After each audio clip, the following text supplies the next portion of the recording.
before you buy a boat, how do you think you're going to use it?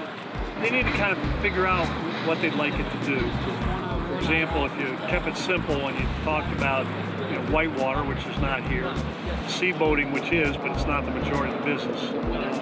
Probably 80–90% of what we do will be considered recreational, casual, very casual. If you came in, everybody's going to tell me they want to do river and lake. Obviously, they're diametrically opposed. On the lake, you care about distance per stroke. On a river, you don't have to worry about glide.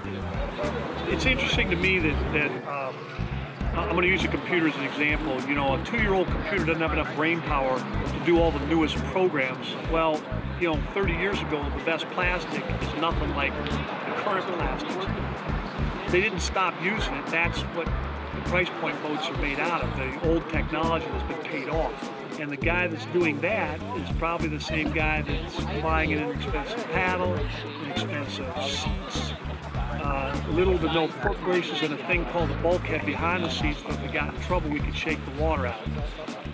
The bulkhead allows us to take the boat from the nose, turn on its side, and start to pick it up, and the water runs back, hits the bulkhead behind the seat, and splashes out the hole. If there's no bulkhead, all the water goes to the other end of the boat, and nobody's strong enough to pick it up and shake it out, so there's certain things, and the less expensive boats don't have these details. Paddle's the most important thing, is how you feel what's going on. You react to what you feel. You don't always know what you're doing, but if you apply power, feel launch, that boat lurches forward, you go, man, that's cool. I don't know what I did, but I want it to happen again. And so you're out there paddling.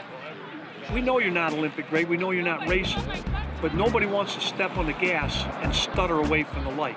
A lot of people go, I don't want to learn how to run offset blades, where the blade angles are set different from each other. We teach people that all you got to do is roll your wrist so that on the recovery phase, your recovery blade is knifing through the wind, not flatting it.